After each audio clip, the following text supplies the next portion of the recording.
பெருநாள் பிறை பனிவுறங்கும் தோட்டத்து மருதாணி அம்மிக்குழவி தழுவிச் சிவப்பேரிய உம்மாவின் கை பச்சை வாசனை.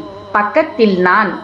நசியும் துருவல் தேங்காய் பச்சை மிளகாயோடு நறுக்கென உப்பும் அரைபடும் நொடிகளில் ஐம்புலன்கள் விழித்துக் கொள்ளும். அந்த அரைத்த சம்பலுக்காய் உயிர் விடத் தோணும். அவித்த இறைச்சி தட்டி பொறிக்கவும், வறுத்த சீரகம் அரைத்தெடுக்கவும், பூண்டும் இஞ்சியும் விழுதாய் மசிக்கவும் தோதாய் குழிந்த அம்மிக்கல் அது. அம்மிக்கல்லுக்காய் தனியொரு மேடை. தண்ணீர் விட்டு கழுவவும், கழுவும் தண்ணீர் வழிந்தோடவும் சின்னதாய் ஏற்பாடுகள். அம்மிக்கல்லின் பின்னால் நீல் கம்பி வைத்த சில்காற்று ஜன்னல். பின்னொரு கோடை நாளில் சமையல் உள் வெறுமையாயிருக்கிறது. அம்மிக்கல்லும் இல்லை, சில்காற்று ஜன்னலும் இல்லை. அதற்கு பதிலாய் இடத்தை அடைத்துக் கொண்டு ஒரு மின்சார மிக்சி.